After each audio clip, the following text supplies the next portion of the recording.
ज़ैगम साहब, ये जो शहजाद साहब ने नुक्ता रखा है बहुत इंटरेस्टिंग है। क्या वफ्द की जानिब से कोई इस तरह का ऑफर यहाँ से गया होगा? पाकिस्तान की अभी तक तो सफारतकारी मौसर दिखाई दी हमें, लेकिन वो सिर्फ बात करने तक महदूद रही और उन्हीं पॉइंटर्स के गिर्द घूमती रही, या इससे आगे बढ़कर कोई बात हुई होगी? भारत तो हमें स्टिल पानी बंद करने की धमकियां दे रहा है, हमें कहीं से कोई यकीन दहानी आई है, नहीं आई? क्या कुछ ऐसा है जो हमें नजर नहीं आ रहा? खित्ता इंटरेस्टिंग है, अमेरिका के इंटरेस्ट हमेशा रहे हैं, या फिर ये वफ्द सिर्फ सामने से डायलॉग करने और बात करने गया है, असल मामला कहीं और हल हो रहे हो बिहाइंड द कर्टन्स? देखिए, वफ्द के पास तो कोई ऐसी अथॉरिटी नहीं थी, ना ऐसी अथॉरिटी होल्डिंग ये लोग थे कि बहुत कुछ ऑफर कर सकते। लेकिन जो शहजाद साहब ने कहा कि जाहिर है पाकिस्तानी स्टेट की तरफ से, क्योंकि ये वफ्द तो एक सामने की चीज़ था ना, उसके पीछे भी जो कुछ हो रहा था, क्या वो कुछ किया जा रहा था जिस पे करने की ज़रूरत थी। देखिए, एक तो अच्छी बात हुई है कि ट्रंप ने मोदी को कान से पकड़कर उठाया है और बिठाया है और उठाया और बिठाया और अभी तक कर रहा है। अब वो क्यों कर रहा है? देखिए, उसमें भी शहजाद साहब ने दोनों जो थेरीज हैं वो पेश कर दी।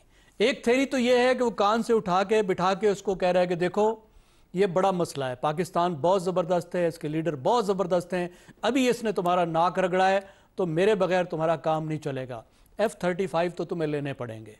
दूसरी बात है, देखो मैं इनके साथ ट्रेड डील करने लगा हूँ, ये कितने ज़बरदस्त लोग हैं, मेरे साथ बहुत अच्छी ट्रेड डील कर रहे हैं, अब तुम्हें भी ठीक तरीके से ट्रेड डील करनी पड़ेगी।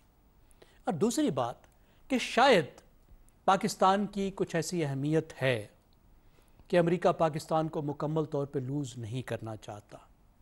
इस वक्त जब पाकिस्तान ने चीन के हार्डवेयर के साथ, जो पहले अमेरिकी हार्डवेयर होता था, इतनी ज़बरदस्त तौर पे जंग लड़ी, तो शायद अमेरिका नहीं चाहता कि पाकिस्तान मुकम्मल तौर पर इस मोमेंट पे, जिसकी वजह से चीन के बहुत करीब आ गया है, इससे भी ज़्यादा आगे चला जाए। शायद वो कुछ बैलेंस कायम रखना चाहता है, शायद उसको पाकिस्तान में कोई मफादात भी नज़र आ रहे हैं, शायद उसको ये भी मालूम है कि पाकिस्तान में कुछ ऐसे मिनरल्स हैं जो अमेरिका के मुस्तकबिल के लिए अहम हो सकते हैं।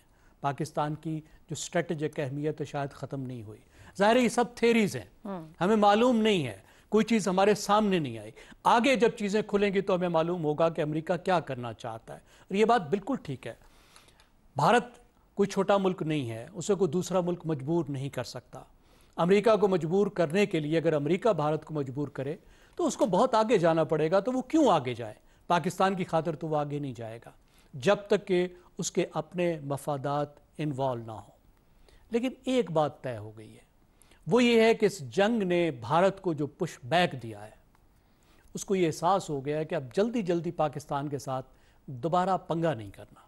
भारत के अपने डिफेंस एक्सपर्ट्स कह रहे हैं कि भारत को अभी कई साल चाहिए कि वो पाकिस्तान से लड़ने के लिए अपने आप को तैयार करे। वो कह रहे हैं कि अभी तुम ठंडे होकर बैठो, अमन तलाश करो, उसके बाद आगे जाना। मुझे नहीं लगता कि इंडस वाटर ट्रीटी में कोई बड़ा खिलवाड़ वो करेगा, क्योंकि इंडस सिस्टम में कुछ करने के लिए बहुत बड़े प्रोजेक्ट चाहिए और उसकी प्लानिंग शुरू करके वहां पे जाना और जंग का खतरा मोल लेना, क्योंकि पाकिस्तान ये कह चुका है ठीक, और बाहर का दबाव भी आ रहा है। लेकिन पाकिस्तान ने एक काम तो कर दिया है, पाकिस्तान ने अपनी डिप्लोमेसी से ये तो कम से कम एक्सपोज कर दिया है कि हम अमन पसंद लोग हैं, हमारा अमन का नैरेटिव है, और हिंदुत्वा वाली जो हुकूमत है ये बहुत अनरीजनेबल हुकूमत दुरुस्त हो गया। ठीक ठीक, इसकी तरफ हमें जाना है। और बिलावल भुट्टो ने वाकई ये आज वहाँ पे आज फिर इन्फोर्स भी किया है कि इस खित्ते का अमन दुनिया के लिए भी अमन है और इसको इसी तरह समझा जाए। इफ्तिखार साहब, अमन की बात पाकिस्तान मुस्तकिल कर रहा है, बिलावल भुट्टो जिस वफ्त को लेकर निकले और कहते हैं कि इस खित्ते का अमन जो है वो दुनिया के अमन के लिए बहुत ज़रूरी है, और इस ख्वाहिश का इजहार भी कर रहे हैं कि अगर भारत नहीं बैठता तो कान से पकड़ कर बिठाएं। और वहाँ अमरीकी महकमा खारिजा की स्पोक्स पर्सन भी कह रही हैं कि ट्रंप साहब की तो बड़ी ख्वाहिश है कि खित्ते को मैनेज करें, मसला कश्मीर को हल करें। सो आपको लग रहा है कि वाकई मामलात किसी तौर से सिफारतकारी के जरिए पाकिस्तान का पलड़ा भारी कर रहे हैं, या सिर्फ ये हमें ऑप्टिक्स दिखाई दे रहे हैं? देखें, मुझे बताया जाता है मेरे साथियों की तरफ से कि अमेरिका बिला वजह बातें नहीं करता और अमेरिका कोई मज़ाहिया तौर पे गुफ्तगू करने का आदी नहीं है। अगर उसका जो महकमा खारजा है वो ये कहता है कि ख्वाहिश है कि अपनी मुद्दत के दौरान मसला कश्मीर हल करने के ख्वाह हैं, तो मैं तो इसको अहमियत दूंगा थोड़ी सी, तावक्त है कि इसके ख़िलाफ़ बयान वो जारी ना कर दें आज। हम जिस खिते में रह रहे हैं, चीन यहाँ पे है, रूस यहाँ पे है, अफगानिस्तान यहाँ पे है, तुर्की यहाँ पे है, ईरान यहाँ पे है, पाकिस्तान यहाँ पे है, भारत यहाँ पे है। इस खिते में अगर पाकिस्तान के मफादात का तहफ़्फ़ुज़ न किया गया तो हम मरेंगे, तो फिर बहुत सारे और भी मरेंगे। और एक बात याद रखी जाए कि सेकेंड वर्ल्ड वॉर के बाद कोई वॉर नहीं हुई इतनी बड़ी। अगर हमारा पानी रोका गया और हमें तंग किया गया तो मजबूरन हम जंग पे मजबूर कर दिए गए, तो नताइज भुगतने के लिए फिर सब तैयार रहें। उसमें फिर इसका नुकसान अफगानिस्तान को भी हो सकता है, तुर्की को भी हो सकता है, रूस को भी हो सकता है, चीन को भी और अमेरिका को भी हो सकता है। की मदद ज़ैगम साहब हमेशा से इस पॉइंट ऑफ व्यू पे आते थे कि इंडस वाटर को छेड़ना इतना आसान नहीं है और ना ही वो तैयारी और ना सब कुछ, दुनिया का एक प्रेशर होगा। देखिए आप पता नहीं क्या बातें कर रहे हैं। अमेरिकी कह रहे हैं कि मसले कश्मीर हल करने के ख्वाह हैं। चाइना ने कहा कि खबरदार इनके पानियों की तरफ आंख भी ना मैली करके देखना, हम ब्रह्मपुत्र पे बैठे हैं। ये दो इतनी बड़ी दुनिया की जो ताकतें हैं वो आपको इंडिकेट कर रही हैं अपनी मदद, अपनी सपोर्ट, और आप में हौसला नहीं हो रहा बात करने का। आपको यकीन ही नहीं आ रहा कि आप ताकतवर हैं, आपको अपने अपने अपने पर इत्मीनान ही नहीं है। ये है हमारी नाकामी असल में।